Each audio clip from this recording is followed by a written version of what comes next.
I'm here in Capitola at Twin Lakes Beach, and I came here to read our book, Nerve. I decided since she begins in the outdoors that I would come outdoors to see if I could get into the book a little bit more.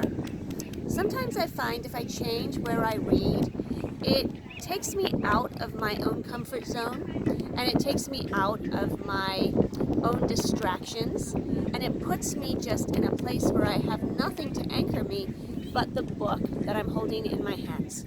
And so I came here to read the prologue because I am about to start talking about it with you. And I will tell you that choosing to teach this book took a lot of nerve. It took nerve because it's not the type of book that a lot of English teachers would teach. It's a bit heavy on the science, which some students I knew are going to resist. I resisted it a bit internally myself, except that I'm a bit stubborn, like this author. One thing I noticed about Eva as I read through this book is that she doesn't give up.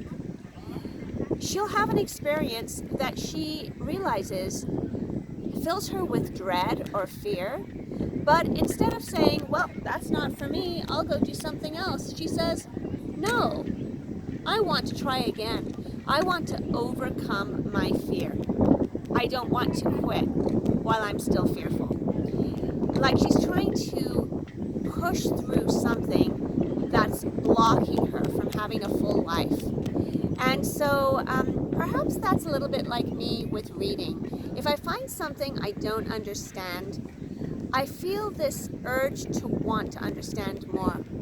And so I also felt that I wanted my students to have an experience reading something that they would never read otherwise, and that probably no other teacher would assign.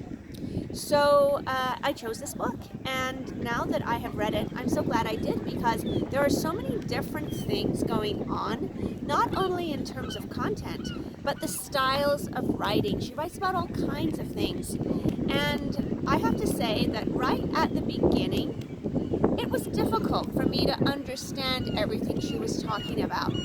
She begins the book talking about ice climbing and having to climb down a frozen creek in northern British Columbia. And she had gone there from her home in Whitehorse, Yukon Territory, Canada. And she talks about being at the top of this mountain pass called The Usual, which is a funny name, don't you think? Because it couldn't sound more unusual than what we expect. But I imagine it's the usual for people who go climbing. And she makes it to the top, and then she has to rappel herself down. And I had to look into rappelling, which is basically tying a rope around your waist, and there's a harness there, and a device that feeds the rope through, and you basically feed your way down and have to make sure you knot the end and don't just rappel off the side of a mountain. It sounds quite terrifying. And she had to rappel herself down, and she did that part, but she got banged up a lot.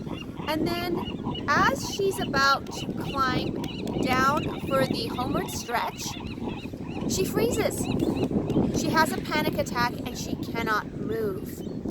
And I was thinking about how I'm here on these rocks that are very familiar to me, and I am pretty comfortable climbing rocks, but I certainly have had experiences where I've been out there climbing or near the water, and I have felt fear, and I have felt a sense of paralysis.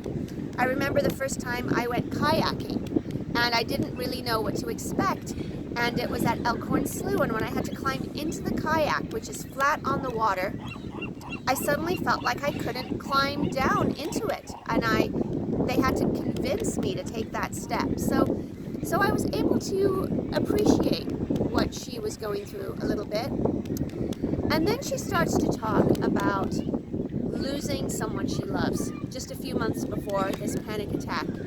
And that's where I really could connect, because I'm in the process of losing my mother to advanced Alzheimer's disease, and there are no words